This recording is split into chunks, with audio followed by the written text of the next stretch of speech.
Hello बच्चों, कैसे हैं आप लोग। तो एनसीईआरटी के अकॉर्डिंग अब हम सिलेबस पे आ चुके हैं। पहले के वीडियोस जो हमारे थे, इससे पहले से पहले वीडियो जो थे वो सारे के सारे कवर करते थे बेसिक कंसेप्ट्स को। तो अब समझो what is electrolytic cell. Electrolytic cell क्या होता है बेसिकली। पहले वाला भी लिख के रखना वो, क्योंकि था according to question of board. Electrolytic cell ये अपोजिट टू दिस है, यानी कि अपोजिट टू इलेक्ट्रोकेमिकल सेल है। इलेक्ट्रोकेमिकल सेल क्या करता था, वो केमिकल एनर्जी को इलेक्ट्रिकल एनर्जी में कन्वर्ट करता था। ये उल्टा काम करेगा, ये आपको क्या करेगा, ये इलेक्ट्रिकल एनर्जी को केमिकल एनर्जी में कन्वर्ट करेगा। तो हम बोलते हैं कि this is a cell, this is a device, this is a device, ये एक डिवाइस है दैट कन्वर्ट, जो क्या करती है, कन्वर्ट करती है किसको कन्वर्ट करती है, इलेक्ट्रिकल एनर्जी को। किसको बच्चों, electrical energy into chemical energy. बहुत सिंपल सी डेफिनेशन है, अच्छी तरीके से याद कर लो।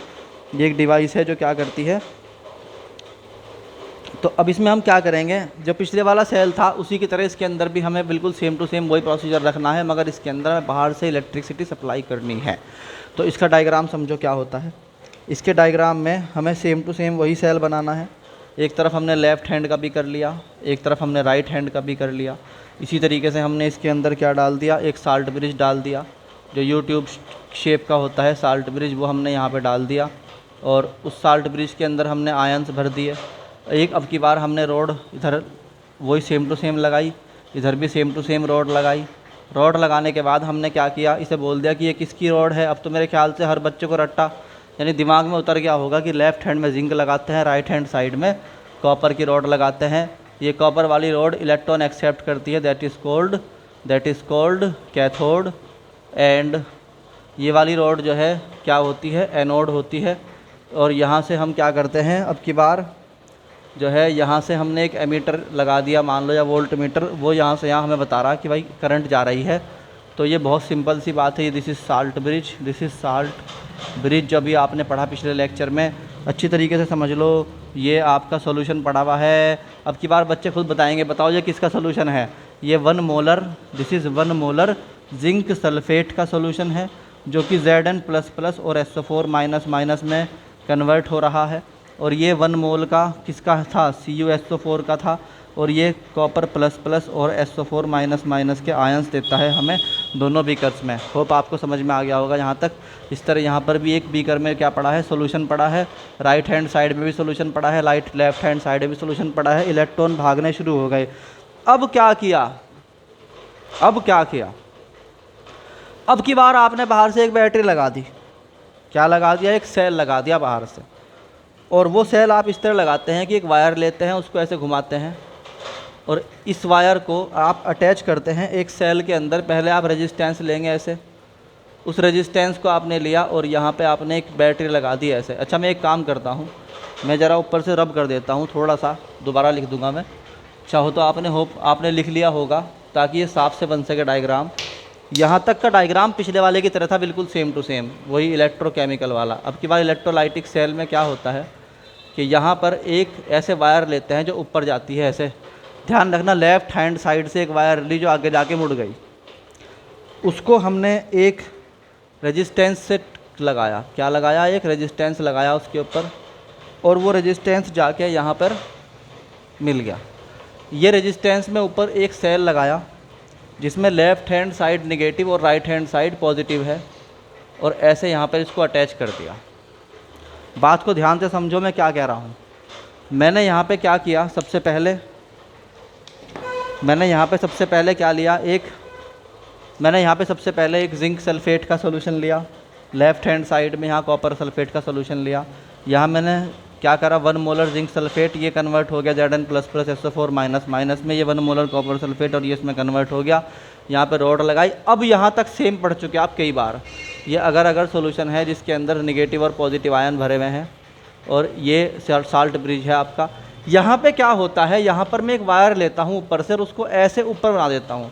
मैं आपको इस डायग्राम को ऐसे क्यों समझा रहा, क्योंकि आपको पेपर में बनाना है, तरीका समझ लो। यहाँ से एक वायर ऊपर ली और ऐसे करके रेजिस्टेंस में लगा दी। ये क्या है बच्चों, एक रेजिस्टेंस है। रेजिस्टेंस को मतलब जो मूवेबल रेजिस्टेंस होता है, दैट इज़ कॉल्ड रियोस्टेट। क्या बोलते हैं इसको, रियोस्टेट लगा दिया यहाँ पे।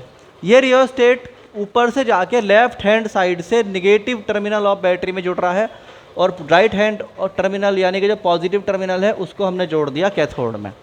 ये हमने क्या किया, ये हमने बाहर से एक एक्सटर्नल सोर्स लगाया। क्या लगाया बच्चों? एक्सटर्नल सोर्स लगाया। तो अभी थोड़ी सी थ्योरी रह गई थी हमारी, उसे और लिख लें कि ये क्या है। Basically it is a device, नाम है electrolytic cell. Electrolytic cell basically क्या है? Electrolytic cell it is a device, it is a device that convert, ये पहला पॉइंट है इसका, दैट कन्वर्ट इलेक्ट्रिकल एनर्जी, जो इलेक्ट्रिकल एनर्जी को कन्वर्ट करता है किसमें? Into chemical energy. किसमें बच्चों? केमिकल एनर्जी में। इतनी बार मैंने समझाया है सिर्फ इसलिए, मैंने और किसी चैप्टर को इतनी बार नहीं समझाया फंडामेंटल्स को, क्योंकि मुझे मालूम है ये चैप्टर बच्चों को जल्दी से याद नहीं होता। मगर अब जो वो बच्चा वीडियो फॉलो कर रहा है और हैंड टू हैंड नोट कर रहा है, मैं उसको गारंटी से बोल सकता हूँ कि उसे सब कुछ याद हो गया होगा। उसे तो बगैर देखे बना देगा पूरा का पूरा सिस्टम। तो अब देखो यहाँ पे ये डिवाइस है जो कन्वर्ट करती है इलेक्ट्रिकल एनर्जी को केमिकल एनर्जी में, पहली बात। दूसरी बात कि number 1, condition number 1, condition number 1 है वैन। अच्छा एक बात बताओ, यहाँ पे याद है आपको कितने वोल्ट, ये खुद अपने आप कितना वोल्टेज डेवलप कर रहा है? 1.1 वोल्ट डेवलप कर रहा है। कौन सा कर रहा है? 1.1 वोल्ट डेवलप कर रहा है खुद अपने आप। और बाहर जो सेल है उसको हम बोलते हैं इलेक्ट्रोमोटिव फोर्स ऑफ सेल, यानी कि वोल्टेज ऑफ सेल जो हम सप्लाई करेंगे बाहर से। नंबर 1 बात क्या है, जब तक हम वैन ई एक्सटर्नल जो हमने लगाया है बाहर से, जब तक वो कम है 1.1 वोल्ट से, जब तक वो कम है 1.1 वोल्ट से, तो क्या होगा? इलेक्ट्रॉन अभी फ्लो होते रहेंगे। देखो बात को समझो, ये इलेक्ट्रॉन देने वाला था, इसको एक दफ़े चलो समझ ही लो अच्छी तरीके से। ये इलेक्ट्रॉन देने वाला था, क्या था? ये इलेक्ट्रॉन देने वाला था, यहाँ से इलेक्ट्रॉन जा रहे थे, here electron are going from here to there, और ये जाके मिल गया निगेटिव में। तो negative terminal of battery electron accept करेगी या इलेक्ट्रॉन एक्सेप्ट करेगी या दूर भगाएगी? वो दूर भगाएगी, वो इलेक्ट्रॉन के आने को कम करेगी, वो इलेक्ट्रॉन को आने को कम करेगी। वो कहेगी भाई इलेक्ट्रॉन मत आओ, मैं तो खुद निगेटिव हूँ, यानी कि मैं तो खुद देने वाला हूँ, तुम मुझे क्यों इलेक्ट्रॉन दे रहे? मगर कब तक? जब तक बाहर वाले का जो निगेटिव टर्मिनल है वो इलेक्ट्रॉन्स को भगाएगा दूर। कब तक? जब तक एक्सटर्नल बैटरी का वोल्टेज 1.1 है। यानी वोल्टेज होता क्या है? ताकत होती है धक्का देने की इलेक्ट्रॉन को। अगर आप ये कह रहे हैं कि मेरे पास 1.1 का निगेटिव वोल्टेज है, इसका मतलब आप 1.1 की वो वाट की पावर से 1 कूलाम चार्ज को धक्का दे सकते हैं कि परे को जा। तो ऐसे ही ये क्या कर रहा है, यहाँ से इलेक्ट्रॉन को धक्का दे रहा है कि जाओ भाई, ठीक है। उधर क्या हो रहा कि ऐसे हो रहा। तो ये जो इलेक्ट्रॉन जा रहे हैं, जब ये निगेटिव टर्मिनल आपने इसके अंदर सेट कर दिया, जब आपने निगेटिव टर्मिनल आपने सेट कर दिया, तो यहाँ पे क्या होने लगा, यहाँ पर इलेक्ट्रॉन जो हैं वो क्या होंगे, इलेक्ट्रॉन को वो पीछे हटाएगा कि भाई तू मत आ। मगर अभी उसकी ताकत कितनी है? अभी उसकी ताकत कम है, यानी कि आपके पास खुद के पास 1.1 का वोल्टेज का पावर है और सामने वाले की पावर कितनी है? 1.1 से कम है। तो अगर 2 बच्चे हैं, एक के पास मान लो एक बच्चा तगड़ा है सामने की तरफ से आ रहा और एक बच्चा कमज़ोर है, तो जो दोनों ही धक्का एक दूसरे को दूर दे रहे हैं, मगर जो ताकतवर होगा अभी वो क्या कहेगा, तेरी ताकत इतनी नहीं हुई, तो अभी उसको पीछे हटा देगा, पीछे हट।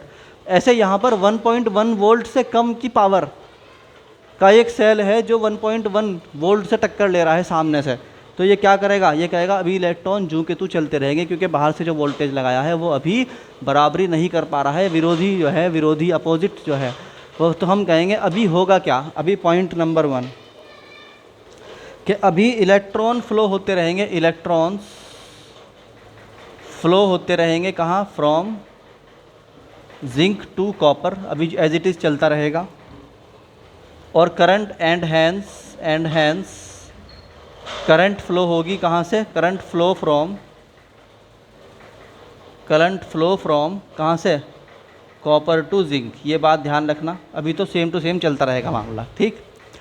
और अभी एक और चलता रहेगी। दूसरी बात क्या है कि जिंक जो है वो अभी लॉस होता रहेगा, डिज़ोल्व होता रहेगा। क्या होता रहेगा?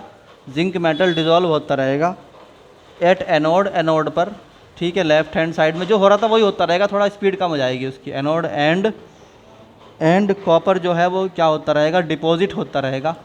कॉपर डिपॉजिट होता रहेगा, इकट्ठा होता रहेगा कहाँ पर? At cathode. बस ये दो बातें ध्यान रखना। ये अभी एज इट इज़ चलती रहेंगी जैसे पहले चल रही थी, मगर पावर कम हो गई क्योंकि आपने अपोजिटली एक वोल्टेज लगा दिया जो इस बैटरी के अपोजिट काम करता है। बात समझ में आई?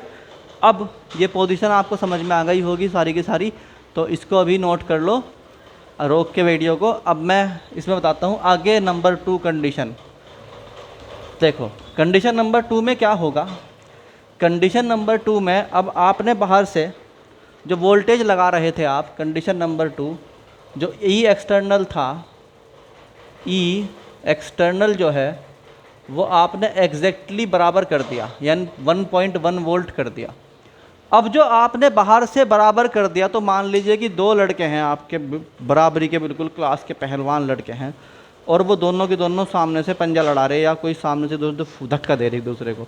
वो भी इतनी ताकत का है, वो भी इतनी ताकत का है, तो क्या होगा? ना ये पीछे हटेगा ना ये पीछे हटेगा। तो क्या होगा? जैसे ही आपने यहाँ पर 1.1 का वोल्टेज लगा दिया एग्जैक्ट, तो अंदर से भी कितनी पावर है इलेक्ट्रॉन पे जाने की? 1.1, और बाहर से धक्का देने की उल्टा वो कितनी है? 1.1 वोल्ट। तो यहाँ पे हम कहेंगे कि नो इलेक्ट्रॉन विल फ्लो, कोई इलेक्ट्रॉन फ्लो नहीं होगा, स्टॉप, कुछ नहीं होगा। जितनी ताकत से इलेक्ट्रॉन जा रहा था उतनी ताकत से वापस भेज दिया गया, ठीक है। तो इधर से कुछ नहीं, इधर से कुछ नहीं, यानी कि इस मान लो ये टेबल है एक बीच में रखी है आपके, और इस टेबल को इधर से भी बच्चा धक्के दे रहे हैं, इधर से भी धक्के दे रहे हैं, 1.1 वोल्ट से इधर से दे रहे, 1.1 वोल्ट के फोर्स से इधर से दे रहे, तो क्या होगा? कोई कहीं नहीं जाएगा, इलेक्ट्रॉन बिल्कुल मूव नहीं होगा। इसी तरीके से हम कह सकते हैं no current will flow, no current will flow, कुछ नहीं होगा, बिल्कुल ऐसे एज इट इज़ रह जाएगा जैसे कि जैसे था। तो ये दूसरी कंडीशन थी। तीसरी कंडीशन क्या है? अब अगर आप एक्सटर्नल वोल्टेज को बढ़ा दो 1.1 वोल्ट से ज़्यादा कर दो, 1.1 वोल्ट से ज़्यादा कर दो, ज़्यादा करने पे क्या होगा? जो बाहर से इलेक्ट्रॉन देना चाह रहा है कॉपर को, ये है ये वाला जो कॉपर को इलेक्ट्रॉन देना चाह रहा है इसको, उसने अपनी पावर बढ़ा दी इसके मुकाबले, यानी ये भी इलेक्ट्रॉन देना चाह रहा है, वो भी इलेक्ट्रॉन देना चाह रहा है, मगर पावर अब ज़्यादा है किसकी है? बाहर वाले की है। तो वो क्या कर देगा? वो इलेक्ट्रॉन देना शुरू कर देगा। जिंक को एक्सेप्ट करना पड़ेगा क्योंकि बाहर से ज़्यादा पावर से इलेक्ट्रॉन आ रहा है, तो जिंक बन जाएगा इलेक्ट्रॉन एक्सेप्टर। जो अभी तक 2 केस में इलेक्ट्रॉन दे रहा था, अब वो बन जाएगा इलेक्ट्रॉन एक्सेप्टर। तो यहाँ पे क्या होगा?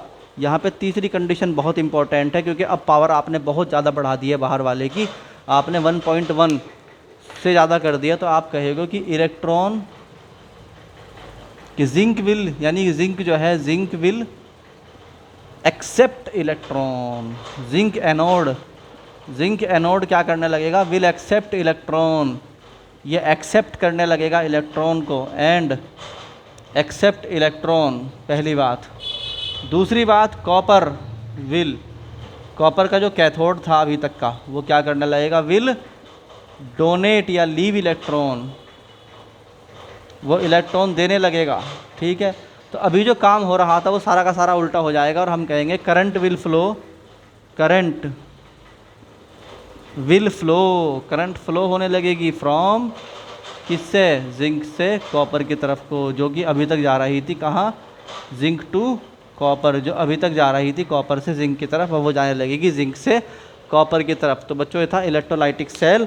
और हाँ, एक बात और है इसके अंदर, वो जो बहुत इंपॉर्टेंट बात है कि अब की बार कॉपर जो होगा वो क्या होने लगेगा? डिज़ोल्व होने लगेगा, एंड जिंक क्या होने लगेगा?